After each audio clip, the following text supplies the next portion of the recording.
भगवान ऐसा कभी नहीं करते हैं कि प्रकाश यदि दे रहे हैं तो जहाँ कसाई गाय को काट रहा है तो वहाँ अंधकार कर देंगे, और जहाँ धर्म हो रहा है वहाँ प्रकाश। भगवान जब प्रकाश करने पर आते हैं तो सभी को प्रकाशित करते हैं।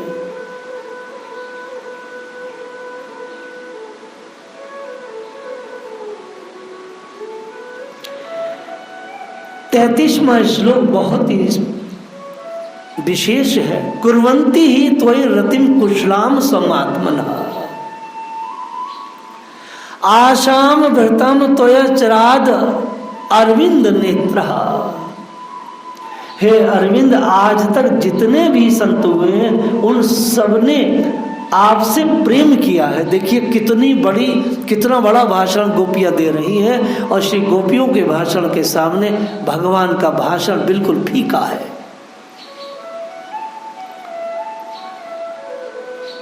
श्री गोपियों ने कहा, हे अरविंद, संसार में जितने भी संत हुए हैं उन सबने आपसे प्रेम किया है। यहाँ तक कि बड़े बड़े राजाओं तक ने, भरत ने राज्य, पत्नी, बच्चे सभी को जवानी में छोड़कर आपकी प्राप्ति करने के लिए वन में जाके तप किया। बड़े बड़े ब्राह्मणों ने सभी कुछ छोड़कर आपको भजा है प्रभु, और संसार को छोड़ा है, पत्नी को छोड़ा है, बच्चों को छोड़ा है, वैभव को छोड़ा है।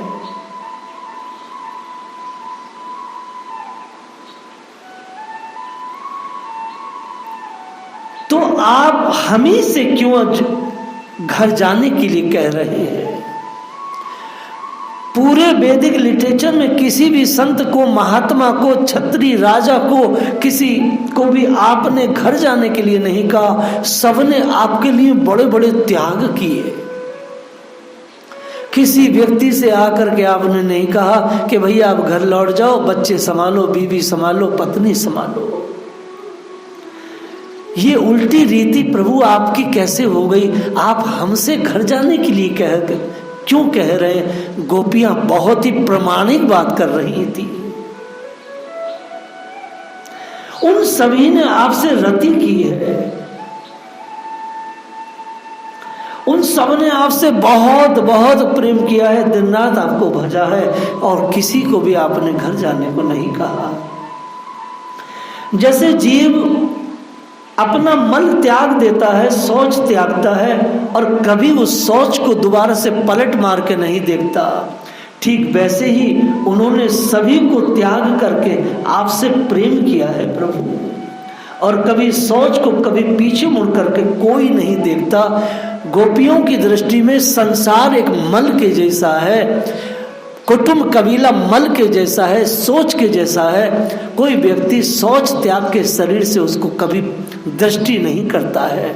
तो हे प्रभु, आप हमसे सोच को देखने के लिए क्यों कह रहे हैं? कितना बड़ी बात थी। ये भागवत धर्म है।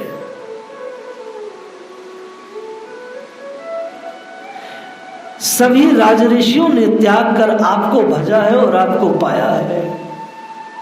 गोपियां कहती हैं अमरीश ने आपको पाया, भरत जी ने आपको पाया, सबने परिवार छोड़ा है। और हे नाथ, इन सारे राज ऋषियों की, इन संतों की, मुनियों की सारी दुनिया, पूरी संसार प्रशंसा करता है, इनके गुणों को गाता है। तो आप किस सूत्र से ये कह रहे हैं कि हे गोपियों, आपकी निंदा होगी, आप बड़ी निंदनीय काम कर रही हैं, आप ऐसा न करें, आप घर लौट जाए।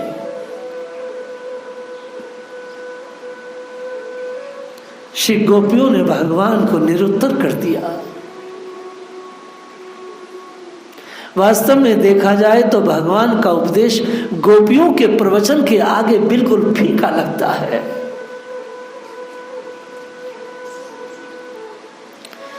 संसार में संबंध तो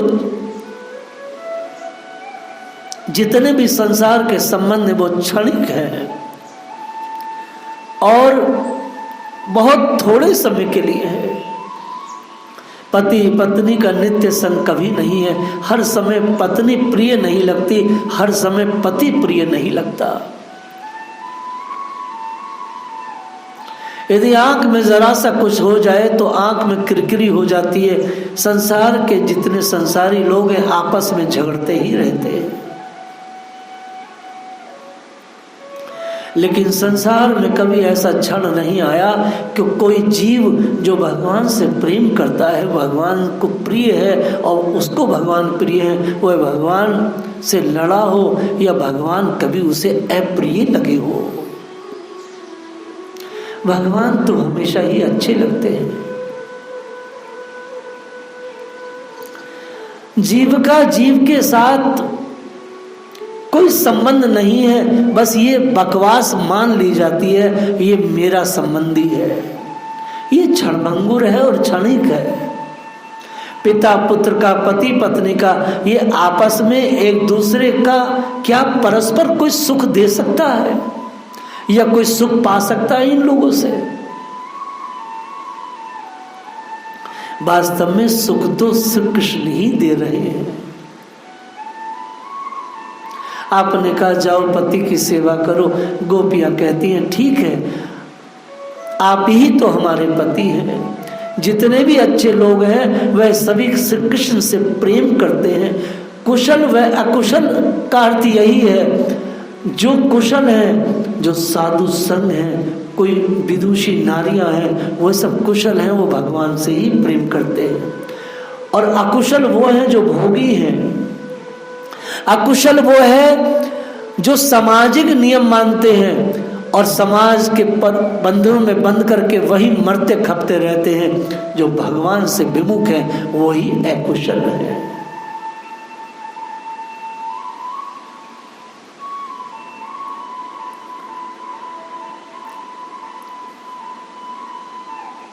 भगवान ही सबसे ज्यादा सुंदर है। वास्तव में प्रत्येक जीव सौंदर्य से प्रेम करता है, किसी भी सुंदर वस्तु से, लेकिन भगवान सबसे सुंदर है। इसलिए सभी मुनिजन, श्रेष्ठ जन भगवान के सौंदर्य को देखकर मुग्ध हो जाते हैं और उनके प्रेमी बन जाते हैं, तत्काल उनके प्रेमी बन जाते हैं।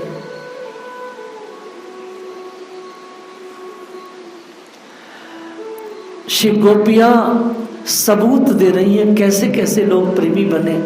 कहती हैं सनकादि ऋषि जब भगवान के धाम में गए और उन्होंने भगवान को देखा और भगवान के श्री चरणों में चढ़ी हुई जो तुलसी थी, उस तुलसी की सुगंध जब उनके पास पहुंची तो वो भगवान के असीम प्रेमी बन गए। श्री गोपियां कहती हैं आचार्य सुखदेव, आचार्य गणों ने श्री गोपियों की इस भाव को कोट करके दोनों चीजें कही हैं, क्षमा चाहता हूं। सुखदेव निराकार ब्रह्म की उपासना करते थे। भगवान के सौंदर्य वाला श्लोक और भगवान की कृपा वाला श्लोक, उन दोनों को सुनकर के वो भगवान के प्रेमी बन गए। तो हे नाथ, कौन ऐसा है जिसने आपसे प्रेम न किया हो? इसलिए हे प्रीतम, हम पर प्रसन्न हो जाइए। हम सब छोड़ करके आपके पास आई हैं। जैसे मुनियों ने किया है वही सब हमने भी किया है। श्री गोपियां कह रही हैं हमने कोई नया काम नहीं किया, जैसे आपके प्रेमियों ने, भक्तों ने, क्षत्रिय राजाओं ने किया है वैसे ही हमने किया है। श्री गोपियां कहती है प्रीतम, जब हम बहुत छोटी सी बच्ची थी,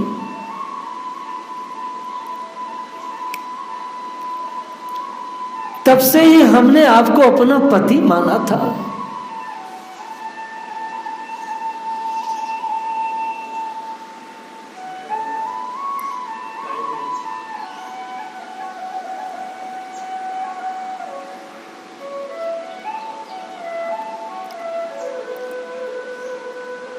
हमने आपको पति माना था, बहुत छोटी सी हम बच्ची थी।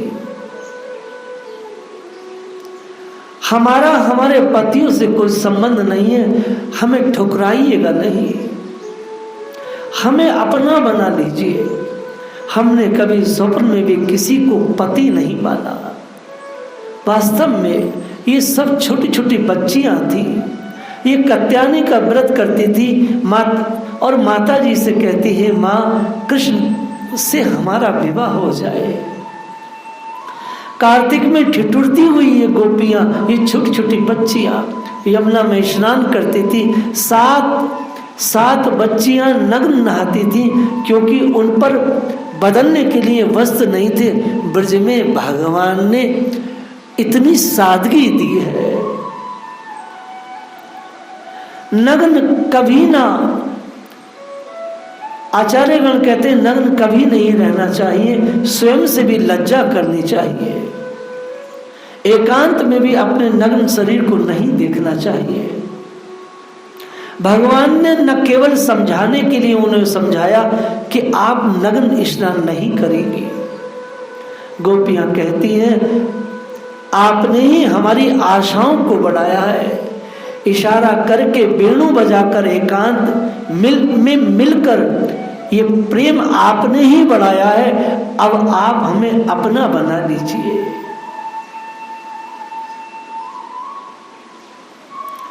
चौंतीसवां श्लोक तो बहुत ही महत्वपूर्ण है।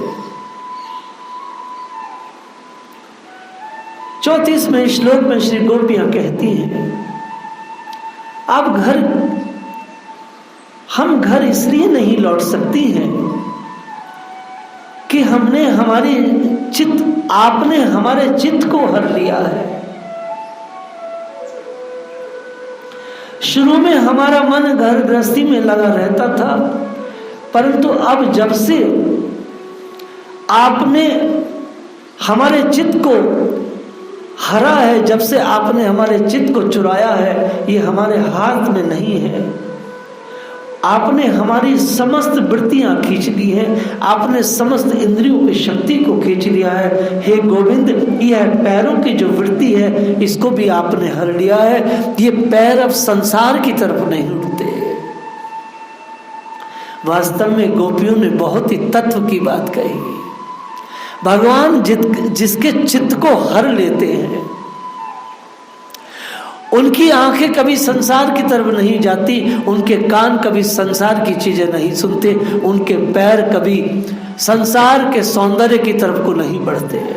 श्री गोपियों ने बात सच्ची कही थी कि ये पैर अब हमारे संसार की तरफ नहीं जा सकते, ये हिल ही नहीं रहे हैं।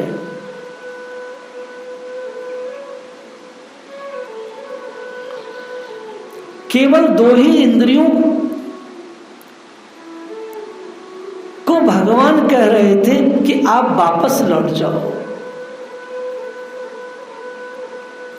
भगवान ने पैरों के लिए कहा था आप वापस लौट जाओ, और हाथों के लिए कहा था कि इन हाथों से सेवा करो। इसलिए गोपियों ने केवल अपने हाथ और पैर की बात कही है।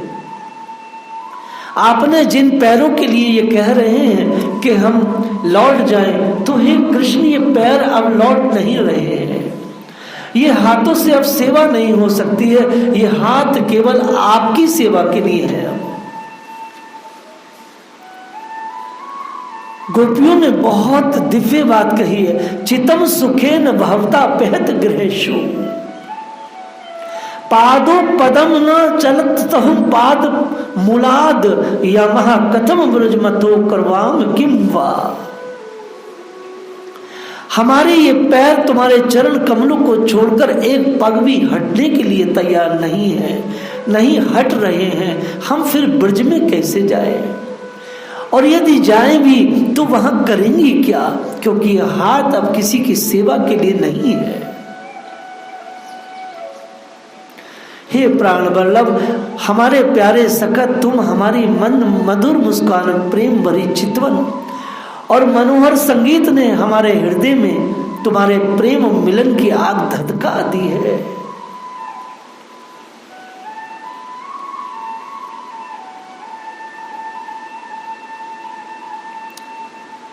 वैसे तो सभी इंद्रियों को भगवान ने खींच लिया था, लेकिन हाथ और पैर विशेष थे। महान कवि, महान भक्त भारतेंदु हरिश्चंद्र ने अपनी कविता में लिखे हैं कि जो व्यापारी हीरे का व्यापार कर चुका हो तो वह क्या दुकान में कांच का व्यापार कर सकता है? कभी नहीं कर सकता।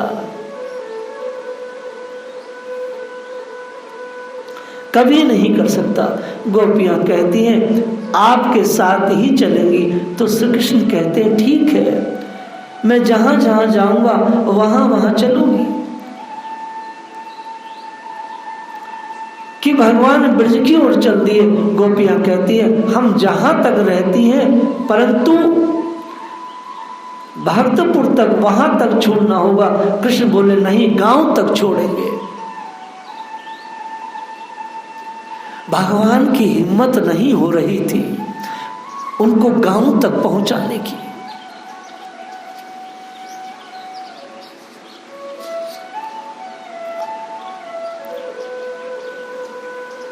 वास्तव में भगवान अपने दैत्य संगनियों के परकीय भाव से प्रेम करते हैं।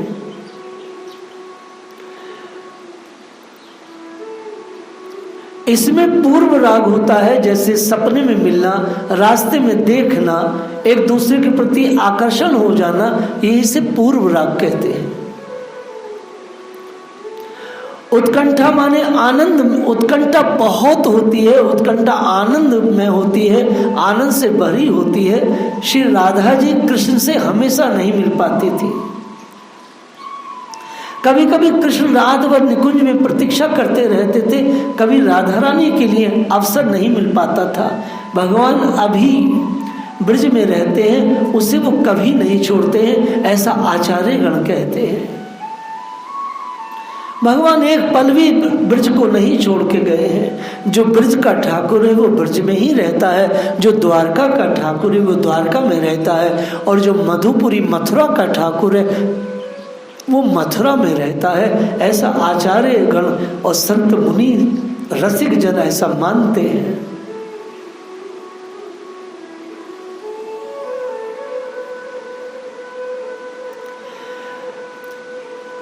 इस श्लोक के टीका में जो 34वां श्लोक है कि हे प्रीतम, हम वापस नहीं जा सकती हैं अपने घर पर लौट करके, क्योंकि हमारे चरण जो हैं, हमारे पैर जो हैं वो जवाब दे गए हैं, हमारे पैर आगे नहीं बढ़ सकते हैं। तो इसके टीका में विश्वनाथ चक्रवर्ती ठाकुर ने कहा है कि गोपियों का मतलब है कि वो गोपियों ने कहा कि हम आपके स्नेह में नहीं आई हैं, आप इस गुलाबे में ना रहे कि हम आपके स्नेह में आई हैं। तो भगवान ने कहा फिर आप क्यों आई हैं? तो गोपियों ने कहा आपसे हम हमारा धन लेने आई हैं। तो श्री कृष्ण ने कहा मैंने तो तुमसे कभी कोई धन नहीं लिया है, आपने कौन से धन की बात कर रही हो? सब गोपियों ने कहा है कि आप चोर हैं, आपने हमारा मन चुराया है, आपने हमारे इंद्रियों की शक्ति चुराई है, आपने हमारी आंख चुराई है, आपने पैर चुराए, हाथ चुराया है, सब कुछ आपने चुराया है। हे चोर, आप हमें सब कुछ हमारा लौटा दीजिए, हम चली जाएंगी।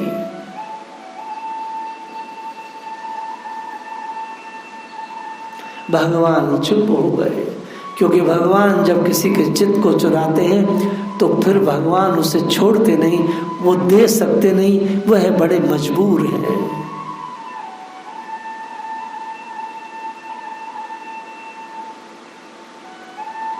श्री गोपियां अब एकदम से बहुत ही फाइट के मूड में आ गई है। श्री गोपियां आगे कहती हैं पति जाए भाड़ में, हमें यही रहना है। भगवान ने कहा क्यों रहना है? इसलिए रहना है कि आपने हमें स्पर्श क्यों दिया, आपने हमें मुस्कुरा करके क्यों देखा, आपने हमें मुस्कुरा करके क्यों देखा, आपने हमसे गुण बातें प्रेम क्यों की। अब हम ऐसी हो गई हैं कि किसी के सामने भी खड़े होने का सामर्थ्य नहीं जुटा पाती है।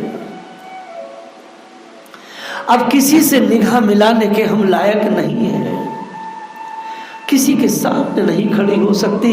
आपकी मोहन शक्ति है, आपकी मोहन शक्ति स्पर्श से हम ऐसी हो गई हैं कि अब हम न जी पा रही हैं न मर पा रही हैं। हे कृष्ण, हम ब्रज में जाकर करेंगे क्या? हम ब्रज में जाके करेंगे क्या? हम जीवित न रह पाएंगे। 35वें श्लोक में श्री गोपियां कहती हैं इसकी चर्चा अब हम कल करेंगे। भगवान ने इतना आकर्षित किया गोपियों को, भगवान ने इतना खींचा, जन्म जन्म की साधना को पूर्ण किया ठाकुर जी ने। और जब इस प्रकार से किसी को खींच लेते हैं भगवान, तो संसार में वो कैसे लौट सकता भैया। जय श्री राधे।